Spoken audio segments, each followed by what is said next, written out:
अच्छे होंगे। तो आज मैं फिर से आ गया आप लोगों के बीच एक नया विषय लेकर के। तो वो बहुत महत्वपूर्ण विषय है, ठीक है। तो चलिए शुरू करते हैं।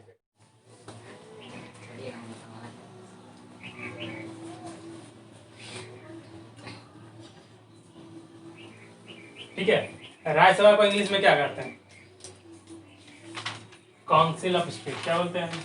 Council of state.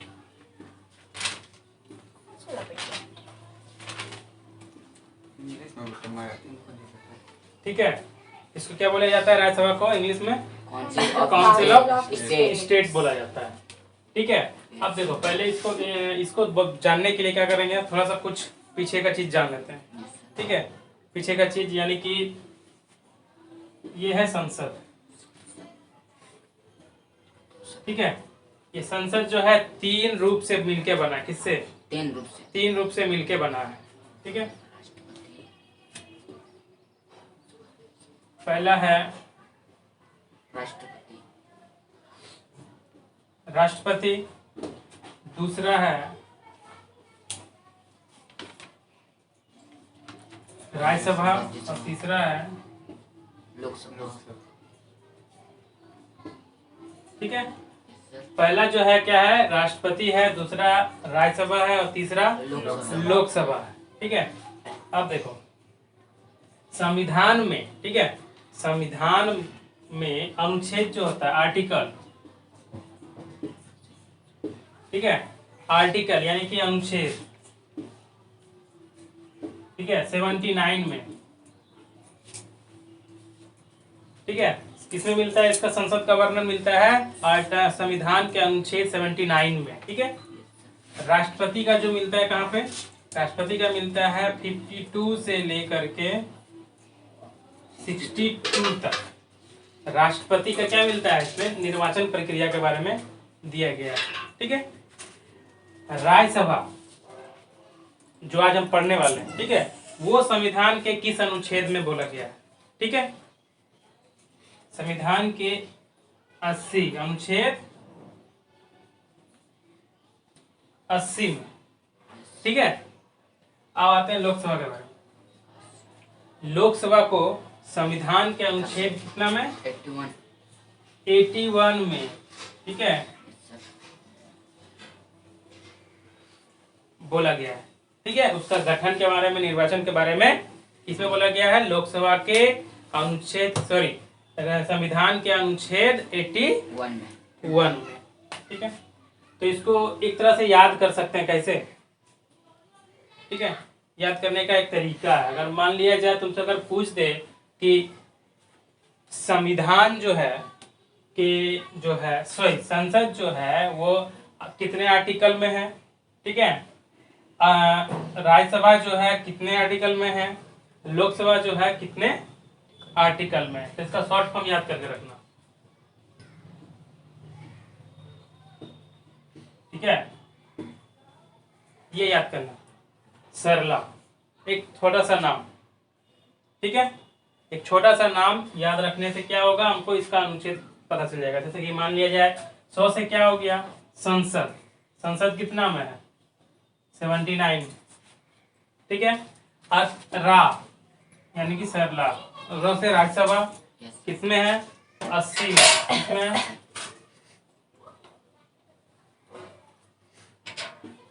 80 में है।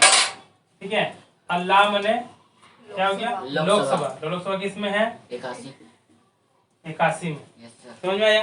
कल इस नाम को अगर याद रखेंगे, अगर कोई पूछ देगा कि संविधान के किस किस अनुच्छेद में किसका वर्णन मिलता है, तो हम लोग क्या बता सकते हैं कि नहीं? 79 में संसद है, फिर 80 में है राज्यसभा और 81 में है लोकसभा।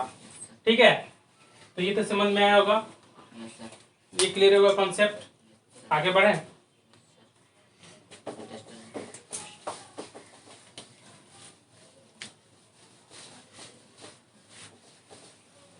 ठीक है, अब आते हैं राज्यसभा के ऊपर। ठीक है, पहले बात कर लेते हैं कि राज्यसभा का नाम के बारे में। ठीक है, राज्यसभा के नाम के बारे में। तो पहले इसका नाम था काउंसिल ऑफ स्टेट। ठीक है, पहले इसका क्या नाम था? Council of state. लेकिन 24 अगस्त 1954 को, ठीक है, इसका नाम बदल करके क्या रख दिया गया? राज्यसभा। इसका नाम बदल करके रख दिया गया राज्य सभा। ठीक है, अब बात करते हैं इसका गठन के बारे में, इसका पहला बैठक के बारे में। ठीक है, इसका पहला बैठक कब हुआ, इसका गठन कब किया गया? ठीक है, इसका गठन जब किया होगा उसके बाद ही ना बैठक हुआ होगा, है ना? तो गठन पहले देख लेते हैं कि कब हुआ था। इसका जो गठन हुआ था 3 अप्रैल 1952 को इसका जो गठन हुआ था, राज्यसभा का जो गठन हुआ था 3 अप्रैल 1952 को हुआ था। ठीक है, अब आते हैं इसका पहली बैठक कब हुई थी?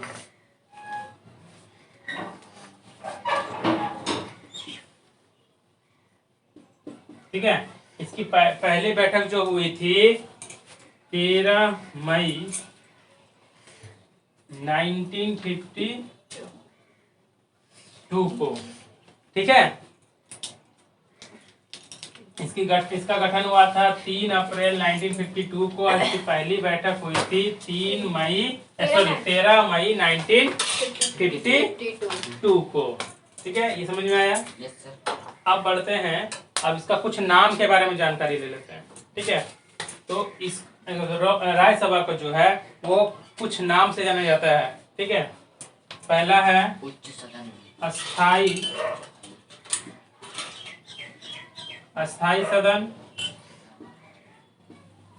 ठीक है, उसके बाद बोला जाता है इसको उच्च सदन। ठीक है, और इसका जो है तीसरा नाम जो है विशेषज्ञ सदन।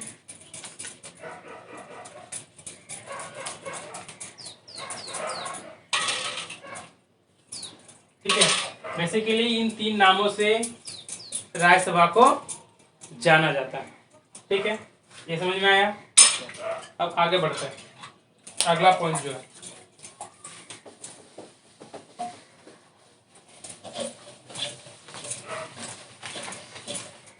अब बात करते हैं संरचना के बारे में। ठीक है, इसके बारे में, संरचना के बारे में।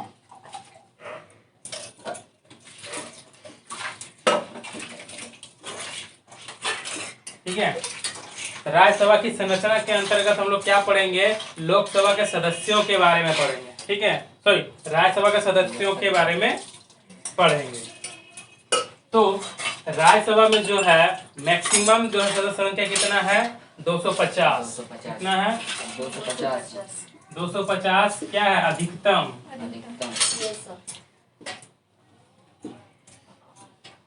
अधिकतम सदस्य है। ठीक है, इसमें से क्या है 238 जो है और 12 सदस्य जो है बट जाता है। ठीक है, 238 सदस्य जो चुना जाता है राज्यों एवं संघ राज्यों से। ठीक है, और 12 सदस्य को क्या राष्ट्रपति मनोनीत किया जाता है, राष्ट्रपति द्वारा मनोनीत करते हैं, राष्ट्र।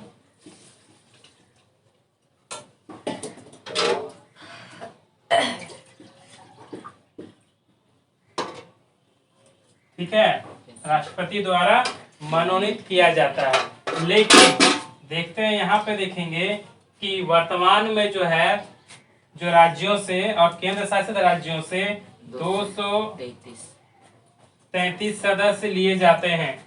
ठीक है, और यहाँ से तो 12 सदस्य लिए ही जाते हैं, तो ये दोनों मिल करके कितना हो गया? 245 सदस्य जो है वर्तमान में क्या है राज्यसभा के लिए सदस्यों की संख्या है। ठीक है, आप देखो इसमें जो है कुछ क्राइटेरिया है ठीक है, जो राष्ट्रपति जो है इन 12 सदस्यों को मनोनीत करते हैं। ठीक है, इसमें से जो कुछ ऐसे विशेषज्ञ होते हैं या ऐसे फील्ड या ऐसे बैकग्राउंड से होते हैं जो किसी बैकग्राउंड में या विशेष अनुभव रखते हैं। ठीक है, जिनको किसी चीज में सिर्फ बहुत ज्यादा उनको उस फील्ड में बहुत ज्यादा क्या है ज्ञान है। ठीक है, तो वैसे कैंडिडेट कहाँ से लिए जाते हैं? पहला जो है कला से लिया जाता है। ठीक है, साहित्य से लिया जाता है। ठीक है, साहित्य से लिया जाता है। तीसरा जो है विज्ञान के क्षेत्र से लिया जाता है। और चौथा जो है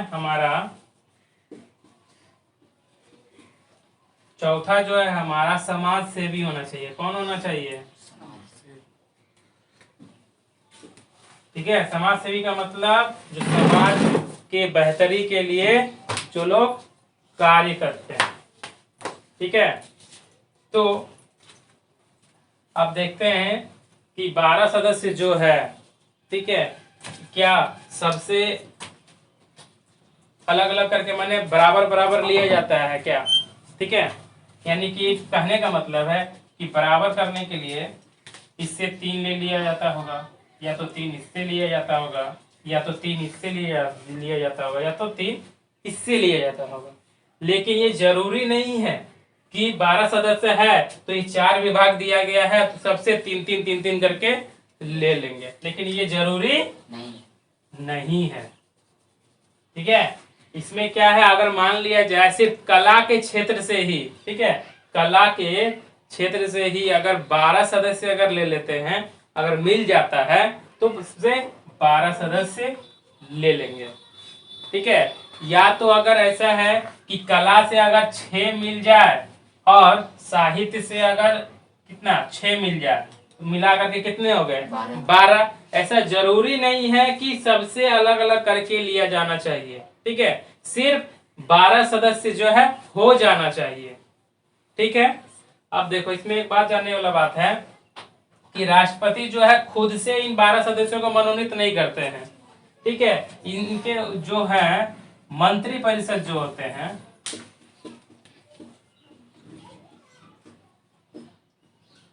मंत्री परिषद जो होते हैं उनकी सलाह से राष्ट्रपति जो है क्या करते हैं, इन 12 सदस्यों का मनोनीत करते हैं। इनको उनके राज्यसभा के लिए क्या करते हैं, मनोनीत कर देते हैं। ठीक है, मंत्री परिषद जिन 12 सदस्यों का, माने ये 12 सदस्य चुनने हैं, इन 12 सदस्यों का नाम अगर देते हैं राष्ट्रपति को तो राष्ट्रपति क्या करते हैं, इसका नाम अनाउंस कर देते हैं। ठीक है, ये समझ में आया होगा। अब आते हैं 233 के ऊपर। ठीक है, इसको मिटा देते हैं।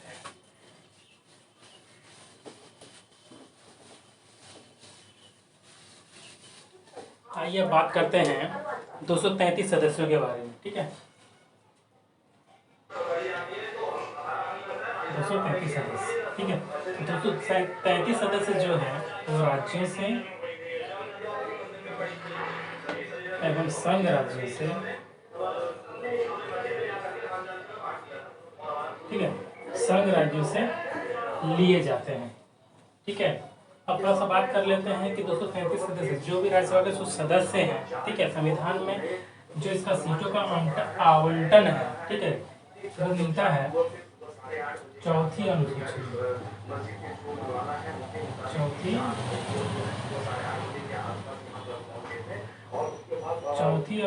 में राज्यसभा के जो सदस्य हैं, ठीक है, उनका आवंटन चौथी सूची में मिलता है, संविधान की चौथी अनुसूची में मिलता है। ठीक है, अब बात कर लेते हैं कि इसमें से जो है 229 सदस्य और ये 4 सदस्य, ठीक है, 229 सदस्य जो हैं वो राज्यों से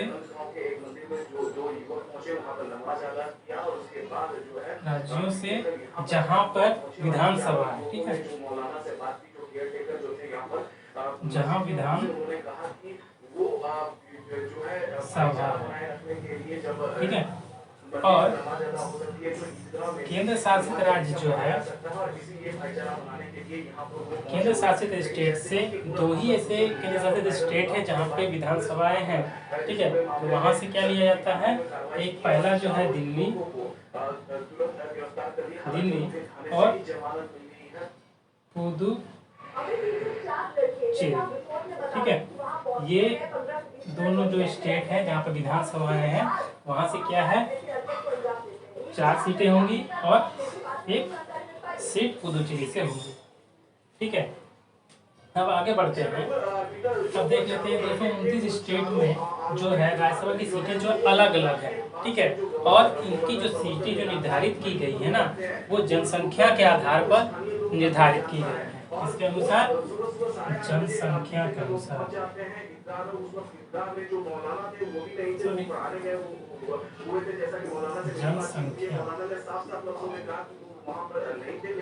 जनसंख्या को आधार बना करके ही जितने भी राज्यों के लिए जो राज्यसभा की सीटें हैं वो बांटा गया है, ठीक है। इसका मतलब यह हुआ कि जिस स्टेट की जनसंख्या जितनी अधिक है वहाँ पे सीटों की संख्या जो है अधिक है, और जहाँ पे जिन स्टेटों में जनसंख्या कम है वहाँ पर कम सीटों का आवंटन किया गया है, ठीक है। हम बात कर लेते हैं कि ये जो है सदस्यों की जो संख्या है वो कब से निर्धारित की गई है, ठीक है। तो निर्धारित की गई है 1971 से, ठीक है। जब 1971 में जब जनगणना हुई,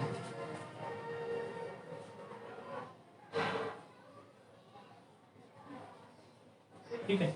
जब जनगणना हुई थी तो जनसंख्या को आधार बनाते हुए सीटों का जो है आवंटन या बंटवारा किया गया था, ठीक है। अब आते हैं थोड़ा सा डिफर है यूएसए का, ठीक है। थोड़ा सा डिफर है यूएसए का, ठीक है। यूएसए में क्या है कि यहाँ पर जितने भी स्टेट हैं, ठीक है, जितने भी स्टेट है वहाँ से 2 सदस्य लिए जाते हैं, ठीक है। यहाँ पे क्या है, समानता का अधिकार दिया गया है, ठीक है, समानता, ठीक है। यहाँ पर क्या है, समानता का अधिकार दिया गया है, ठीक है। सभी स्टेटों से 2 सदस्य ही लिए जाते हैं। लेकिन यूएसए से पूरी तरह से डिफर है हम लोग भारत का सदस्य संख्या चुनने की पद्धति, ठीक है। यहाँ पे क्या है, जनसंख्या के आधार पर ली जाती है, ठीक है, ना कि क्षेत्रफल पे, ठीक है, ना ही समानता पे लिया जाता है किसपे, जनसंख्या के आधार पर ही ली जाती है, ठीक है। तो अब देखते हैं कि कितनी कितनी सीटें स्टेट में हैं। कुछ मैं यहाँ पे बता देता हूँ और वीडियो के अंत में मैं आप लोगों को दे दूंगा एक लिस्ट पूरी तरह से, कि आप देख लीजिएगा वहाँ पे कि 229 जो है या 233 जो है किन किन राज्यों से कितना कितना लिया गया है। तो जैसे कि सबसे ज़्यादा है राज्यसभा सीटें हैं 31 यूपी में है, उसके बाद देखते हैं वेस्ट बंगाल में 16 है, ठीक है,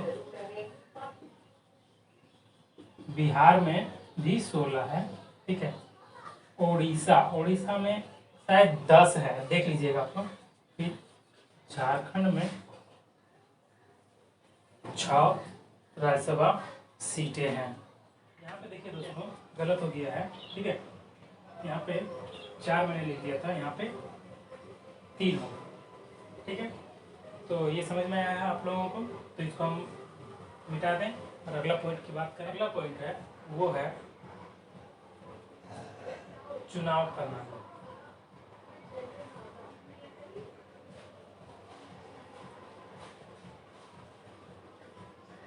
ठीक है।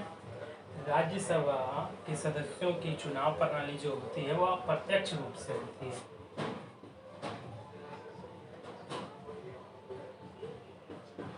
अप्रत्यक्ष रूप से होती है, ठीक है।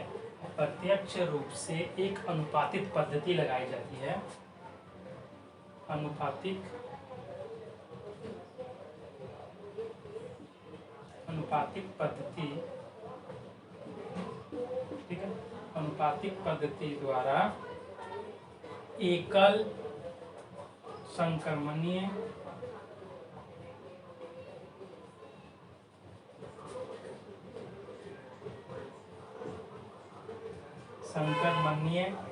मत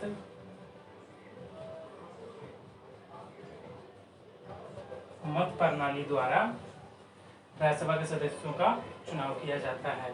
ठीक है, राज्यसभा सदस्यों का चुनाव में भाग कौन लेते हैं? राज्यों के विधानसभा के सदस्य, राज्यों के विधानसभा के सदस्य, जिसको हम लोग बोलते हैं विधायक। ठीक है, किस प्रक्रिया द्वारा होती है? एकल संक्रमणीय मत प्रणाली द्वारा राज्यसभा के सदस्यों को चुना जाता है। ठीक है, इनकी जो मत प्रक्रिया जो होती है वो खुला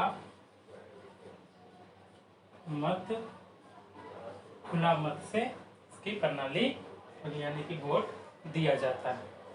ठीक है, चलिए आप आगे बढ़ते हैं, इसको मिटा दें। आइए बात कर लेते हैं कोटा के बारे में। ठीक है,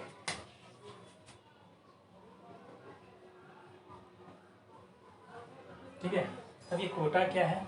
कोटा यह है कि जैसे कि कोई सदस्य उम्मीदवार खड़ा हुआ है राज्यसभा के लिए, ठीक है, उसको कितना वोट चाहिए, ठीक है, कि एक सदस्य मतलब उसको जीतने के लिए कितना सीट चाहिए, कितना एमएलए का सपोर्ट चाहिए कि वो राज्यसभा का मेंबर बन सकता है। चलिए इसको इस प्रकार समझते हैं कि जैसे कि कोटा, मान लीजिए कोई भी स्टेट है, ठीक है, वहाँ का जो विधानसभा सीट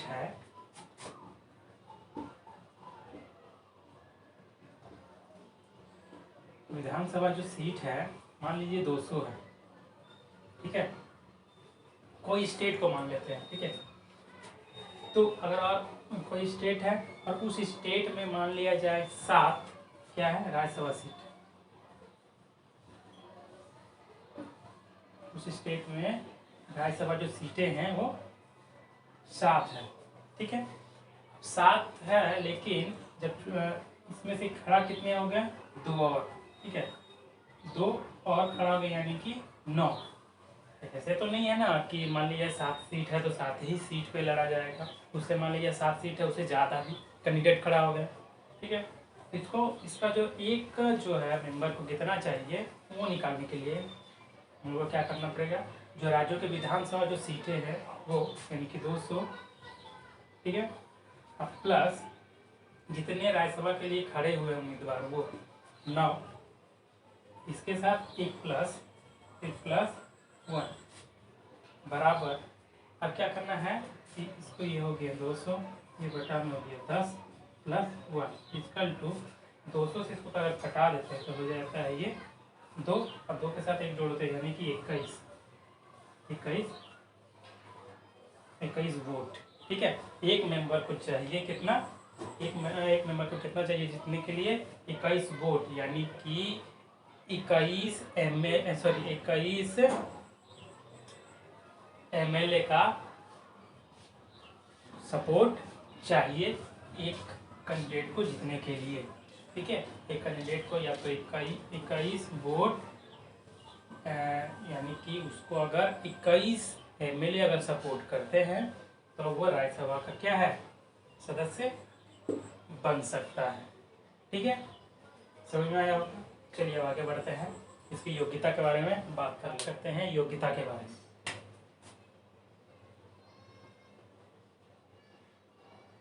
ठीक है, योग्यताएं मतलब राज्यसभा के सदस्य बनने के लिए कौन कौन सी योग्यताएं चाहिए। ठीक है, इसमें तो पहला जो है वो भारत का नागरिक हो,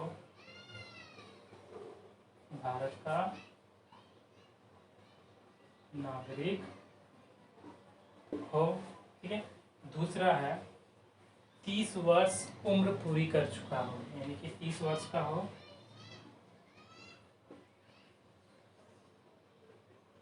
30 21 वर्ष का हो, ठीक है। तीसरा जो है पागल या दिवालिया ना हो, पागल या दिवालिया ना हो, ठीक है। चौथा जो है किसी लाभ के पद पर ना हो, ठीक है।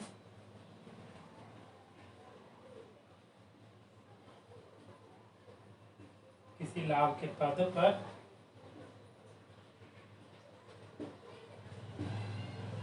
ना हो, ठीक है। अब पांचवा जो है संसद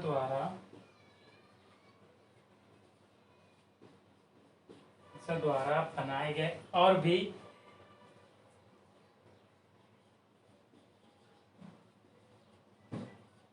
संसद द्वारा निर्धारित और भी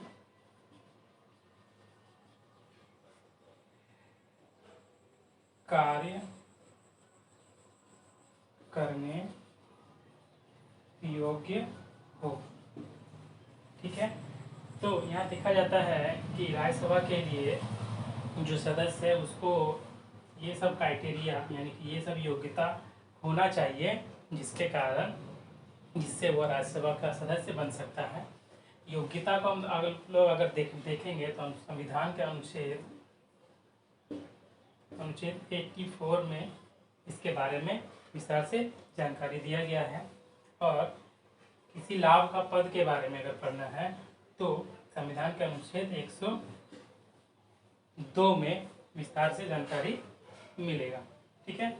ऐसे देखा जाता है कि कोई भी मंत्री हो, प्रधानमंत्री हो, राष्ट्रपति हो, कोई भी हो, ठीक है, वह जो है उनका पद जो है लाभ का पद नहीं माना जाता है, ठीक है। ये समझ में आया है आप लोगों को, ठीक है। तो इसको हम मिटा देते हैं, आगे बढ़ता है के बारे में।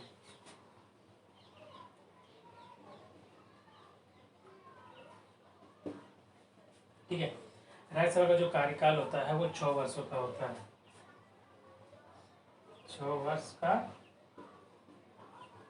कार्यकाल होता है, ठीक है। और प्रत्येक 2 वर्ष में, ठीक है,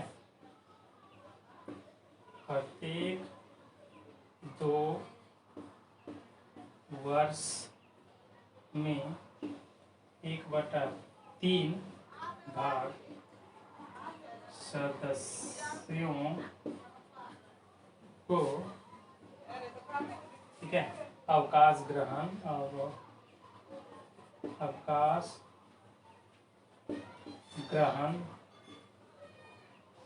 करा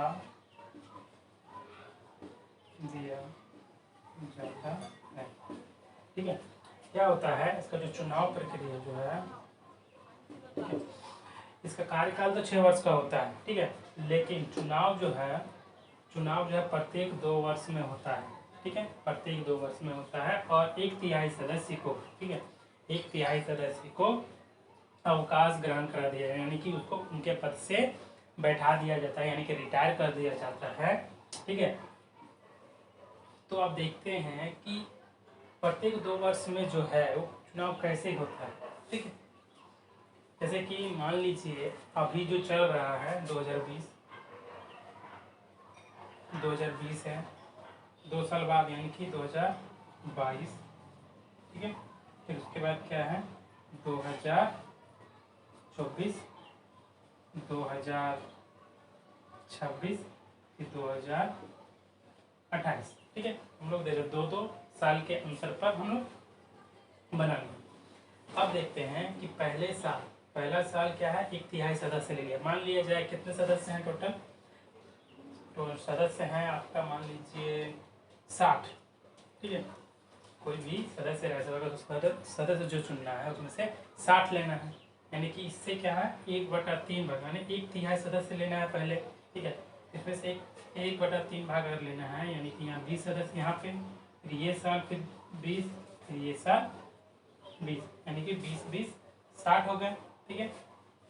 अब क्या है ये जो है यहाँ से यहाँ पे जब आएगा, ठीक है, तो यहाँ पे क्या होगा 1/3 भाग सदस्य को क्या किया जाएगा, हटा दिया जाएगा, यानी कि ये जब यहाँ पे आएंगे तो यहाँ से ये हट जाएगा, ठीक है। और इसके जगह पर क्या है, फिर से नया सदस्य ले लिया जाएगा, ठीक है। उसी तरह ये जब यहाँ तक आएंगे तो 1/3 भाग फिर से हट जाएगा, फिर हट जाएगा, फिर यहाँ से 1/3 भाग नया सदस्य क्या है, ले लिया जाएगा, ठीक है। यही प्रक्रिया हर 2 वर्षों में चलता रहता है, जिसके कारण राज्यसभा को क्या बोला जाता है, अस्थायी सदन बोला जाता है।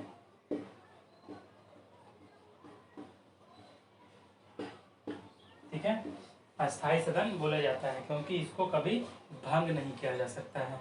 प्रत्येक 2 वर्षों में 1/3 भाग सदस्य को, माने 1/3 सदस्य को अवकाश ग्रहण करा करके उसके बदले नए सदस्यों को ले लिया जाता है। अब बात कर लेते हैं राज्यसभा के पदाधिकारी, ठीक है। तो राज्यसभा के पदाधिकारी का जो है संविधान में मिलता है, संविधान का अनुच्छेद 89(1) में दिया गया है। इसमें कहा गया है कि राज्यसभा के कार्यों को संचालित करने के लिए सभापति का होना और एक उपसभापति का होना अनिवार्य है, ठीक है। इसका संचालन कौन करता है, कार्यों का सभापति करते हैं, ठीक है। सभापति करते हैं, सभापति यानी कि जो हमारे देश के उपराष्ट्रपति हैं,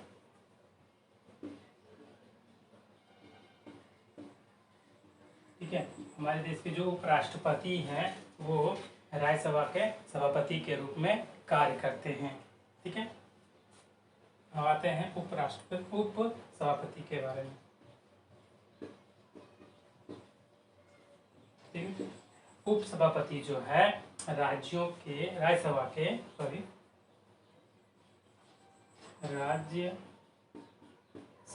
राज्यसभा के जो निर्वाचित सदस्य होते हैं, राज्यसभा के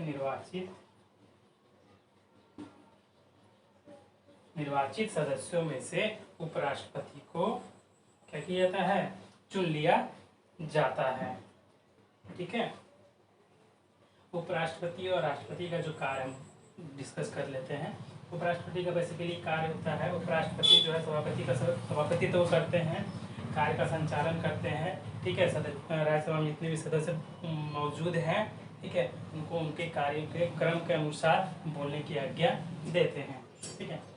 यदि अगर सभापति किसी कार्य से राज्यसभा में उपस्थित नहीं है तो उनके बदले में क्या उपराष्ट्रपति क्या है, उप सभापति जो है सभापति का कार्य करते हैं, ठीक है। तो अब आगे बढ़ते हैं, या बात कर लेते हैं राज्यसभा को कुछ विशेषाधिकार दिए गए हैं जो लोकसभा को नहीं है, ठीक है। तो विशेषाधिकार में हम लोग पढ़ेंगे कि राज्यसभा को अनुच्छेद 39 के तहत, ठीक है, 349 के तहत राज्यसभा को राज्य सूची से संबंधित किसी विषय को राष्ट्रीय महत्व का विषय घोषित कर सकता है, ठीक है। और सदन के सदस्यों के 2/3 बहुमत के आधार पर सदन को कानून बनाने का अधिकार है, ठीक है। कहने का मतलब है कि राज्यसभा को राज्य सूची माने राज्यों के अधिकार में जो भी है, ठीक है, राष्ट्रीय कोई विषय पर, ठीक है, राष्ट्रीय महत्व का विषय बना करके, ठीक है, अपने सदनों में अगर सदन उसको 2/3 भाग से बहुमत अगर मिल जाता है तो वह कानून बना सकती है, ठीक है। अब आते हैं अनुच्छेद 312 के अनुसार, ठीक है, राज्यसभा को अखिल भारतीय सेवाओं का सृजन करने का अधिकार दिया गया है। क्राइटेरिया वही है कि उसको सदन में 2/3 बहुमत द्वारा पास कराना होता है, ठीक है। अगर 2/3 बहुमत अगर उसे मिल जाता है सदनों से, ठीक है, तो वह अखिल भारतीय सेवाओं का सृजन कर सकता है। अखिल भारतीय सेवाओं का मतलब होता है जैसे कि IAS, IPS, IFS, ठीक है। IAS का मतलब इंडियन एडमिनिस्ट्रेटिव सर्विस, ठीक है। दूसरा IPS इंडियन पुलिस सर्विस, ठीक है। और तीसरा जो है IFS इंडियन फॉरेस्ट सर्विस, ठीक है। ये सबका सृजन करने में अधिकार किसका है? राज्यसभा का अधिकार है, ठीक है। अब एक बात कर लेते हैं गन पूर्ति के बारे में, ठीक है।